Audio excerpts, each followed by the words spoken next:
नमस्कार दोस्तों, स्वागत है आप सभी का आपके अपने YouTube चैनल वेदांसी टेक्निकल क्लासेस में। और दोस्तों आज का जो वीडियो है उन सभी ITI स्टूडेंट्स के लिए बहुत ही ज़्यादा इंपॉर्टेंट है जिनके ITI के CBT एग्जाम जो है 3 सितंबर 2021 से स्टार्ट हो रहे हैं।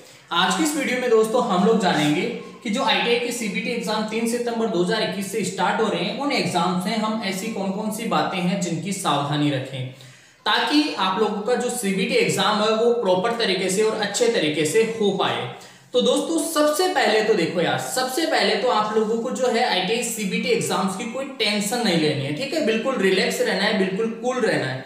मैंने देखा है बहुत सारे ऐसे स्टूडेंट होते हैं जो काफी ज्यादा बर्डन ले लेते हैं, काफी ज्यादा टेंशन ले लेते हैं, जैसे मान लो कोई पाकिस्तान से युद्ध करना हो, उनको ऐसा फील होता है। तो ऐसा कुछ नहीं है यार, जस्ट आपके ITI के एग्जाम है और आप ही के एग्जाम है। आप लोगों ने जो साल भर पढ़ाई की है उसी का एग्जाम होगा, ठीक है। तो उस एग्जाम के लिए कोई टेंशन नहीं लेनी है, मतलब बिल्कुल रिलैक्स और कूल रहना है और बिल्कुल हैप्पी रहना है आप लोगों को, ठीक है। बिल्कुल हंसते हुए जाना है, मुस्कुराते हुए जाना है और एग्जाम को देकर आना है। अब देखो दोस्तों, सबसे पहले तो आप लोगों के पास में जो है एग्जाम के लिए आप लोगों का एडमिट कार्ड होना चाहिए, ठीक है। एडमिट कार्ड प्लस आप लोगों के साथ जो है आपका एक फोटो आईडी होना चाहिए जिसके ऊपर फोटो, जैसे आधार कार्ड हुआ, ठीक है, या फिर जैसे पेन या वोटर आईडी हुआ, ठीक है। आधार कार्ड जो है सबके पास ही होता है तो आधार कार्ड ले जाना। प्लस दोस्तों इसके साथ ही साथ आप लोग मास्क लगा के जाओगे, मास्क, ठीक है।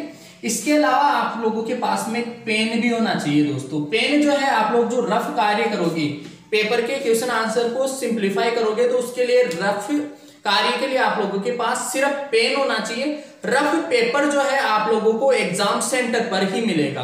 रफ कार्य करने के लिए रफ पेपर जो है वो आपको एग्जाम सेंटर पे ही मिलेगा दोस्तों।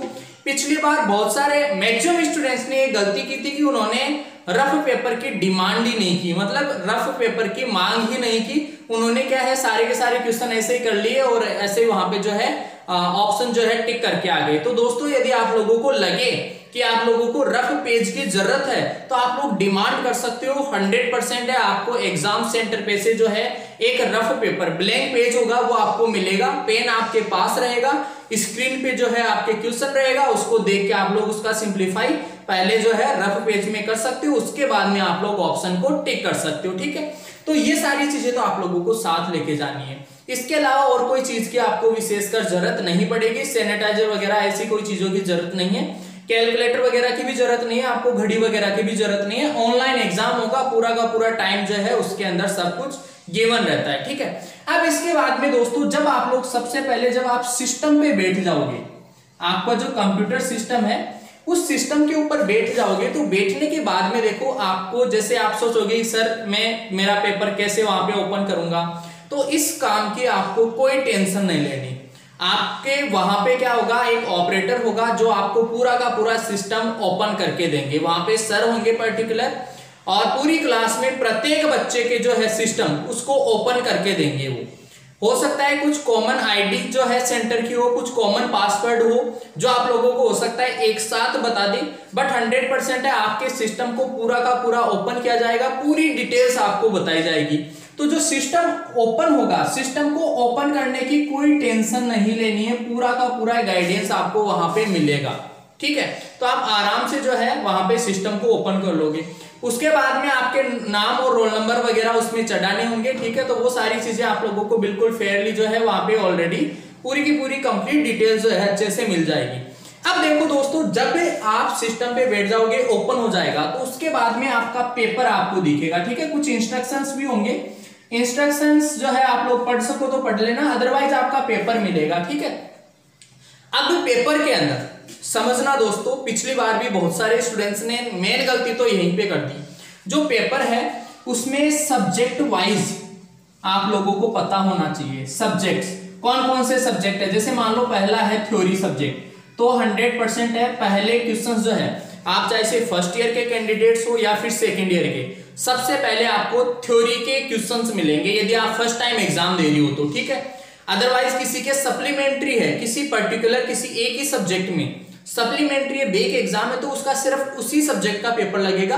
बाकी कंप्लीट जो है, मान लो किसी को कंप्लीट सभी सब्जेक्ट का पेपर देना है तो उसके लिए मैं बता दूं तरीका, ये फिर से याद रखना, लास्ट वीडियो में मैंने बताया था, उसके अंदर भी बता रखा था।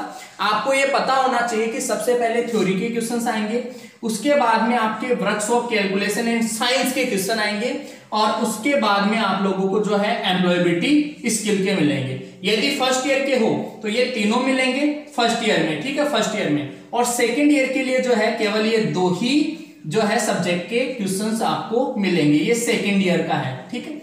फर्स्ट ईयर में तीनों आएंगे और सेकेंड में केवल ये 2 ही। अब वहां पे कई स्टूडेंट्स को पता ही नहीं होता कि यार वर्क्स ऑफ कैलकुलेशन के कितने क्वेश्चन आ रहे हैं, तो इसका वीडियो मैंने लास्ट वीडियो में बताया था, इसकी कंप्लीट इंफॉर्मेशन। थ्योरी के 40 क्वेश्चन आएंगे, वर्क्स ऑफ कैलकुलेशन के 20 क्वेश्चन आएंगे, एम्प्लॉयबिलिटी स्किल के भी जो है 20 क्वेश्चन आएंगे। प्रत्येक सब्जेक्ट के क्वेश्चंस को अच्छे से देखना है, अच्छे से समझना है और उनको सिंप्लीफाई, उनका जो है आंसर आप लोगों को देना है। इस वहम में मत रहना, इस कंफ्यूजन में मत रहना। पिछली बार स्टूडेंट्स को पता ही नहीं चला वर्क्स ऑफ कैलकुलेशन कहाँ है, मतलब इतने इतने महान स्टूडेंट है जिनका कहना है क्या, इतने इतने टैलेंटेड स्टूडेंट है, उनको ये नहीं पता कि जैसे मैथ्स का कोई क्वेश्चन है, मैथ्स का नाम ऐसा सिर्फ नाम से, जैसे मैथ्स है, हालांकि सब्जेक्ट का नाम क्या है, works of calculation and science, इसमें कुछ मैथ्स के चैप्टर भी होते हैं और कुछ साइंस के चैप्टर भी होते हैं। आप खुद सोचो दोस्तों, जो साइंस के चैप्टर हैं उनका जो क्वेश्चन है वो थ्योरी के जैसा ही तो आएगा। अरे यार कोई साइंस का क्वेश्चन है वो थ्योरी के जैसा ही, दिखने में थ्योरी के जैसा ही होगा। जैसे मान लो विद्युत धारा का मात्रक होता है, यह आपके works of calculation and science के जो पर्सन है, क्वेश्चन पेपर है, उसके अंदर भी ऐसा क्वेश्चन हो सकता है। यानी करंट से रिलेटेड, दाब से रिलेटेड, कार्य से रिलेटेड, ऐसे कुछ एक आपके चैप्टर्स हैं साइंस के, तो वो साइंस वाले क्वेश्चन जो है आपके इसी में मिलेंगे। तो आप लोगों को ये पहचान करनी आनी चाहिए। अरे साल भर से पढ़ रहे हो तो आपको पता होना चाहिए works of calculation and science के कौन से क्वेश्चन है। अगर नहीं भी पता तो भी अब पता रखो यार 40 क्वेश्चन इसके आएंगे, फिर 20 क्वेश्चन इसके आएंगे, फिर 20 क्वेश्चन इसके आएंगे। तो इस तरीके से पढ़ के जाओ और सही तरीके से समझ के जाओ पेपर पैटर्न को। इतनी टेक्नोलॉजी के माध्यम से आप लोगों तक सारी की सारी इंफॉर्मेशन पहुंचाई जा रही है, तो इसका फायदा उठाने की कोशिश करो। आपके जो साथी फ्रेंड्स वगैरह है उनको भी बताओ ये चीजें कि यार ऐसे ऐसे पेपर आएगा, इस तरीके से हमें अटेम्प्ट करना है इंडिविजुअली। अब जैसे पेपर ओपन हो गया, पेपर होने के बाद में आप लोगों को स्पेशली ध्यान रखना है, हर पेपर में आपको पास होना है। यदि हर पेपर में आपको पास होना है तो हर पेपर में आपको प्रत्येक पेपर में पास होने जितने क्वेश्चंस करने पड़ेंगे। जैसे थ्योरी का है तो थ्योरी के अंदर आपको पास होने के जितने क्वेश्चंस करने पड़ेंगे, ऐसा थोड़ी है यार थ्योरी के सारे क्वेश्चन कर दिए तो आप वर्क्स ऑफ कैलकुलेशन में ऑटोमेटिकली पास हो जाओगे। भाई साहब ऐसा कुछ नहीं होने वाला। वहां पे आपको थ्योरी में पास होने के लिए थ्योरी के क्वेश्चंस करने पड़ेंगे, works of calculation and science में पास होने के लिए इसी के क्वेश्चन करने पड़ेंगे, और एम्प्लॉयबिलिटी स्किल में पास होने के लिए स्पेशली याद रखना 95% से ज्यादा स्टूडेंट्स एम्प्लॉयबिलिटी स्किल पढ़ के ही नहीं जाते, समझ रहे हो। तो ऐसी गलती मत करना यार, पढ़ के जाना। आप लोग पास होना है, पास होने के लिए वहां थोड़ा सा कोशिश करो, मेहनत करके जाओ। मेहनत करके जाओगे तभी तो युद्ध में जीत के आओगे, वरना पिट के आ जाओगे भाई साहब, हार के आ जाओगे, फिर दोबारा जाना पड़ेगा, समझ लो। जब तक जीतोगे नहीं तब तक बार बार जाना पड़ेगा। तो ऐसी सिचुएशन ना हो अपने साथ में, तो पढ़ लो बढ़िया, जो है अच्छे से तैयारी करके जाओ।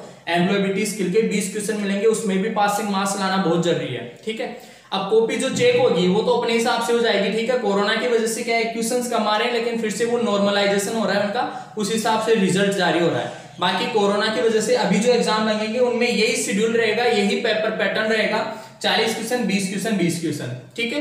तो आप लोगों को बेसिकली इन्हीं पॉइंट्स का ध्यान रखना है, साथ ये चीजें लेके जानी है। सिस्टम ओपन होने की कोई टेंशन नहीं लेनी है, बर्डन बिल्कुल भी नहीं लेना है, बिल्कुल मुस्कुराते जाना है, बिल्कुल नॉर्मल सा एग्जाम है यार, ITI का तो पेपर है और क्या है, ठीक है। जिंदगी में पता नहीं कितने सारे पेपर दे चुके हैं हम तो पहले, ठीक है।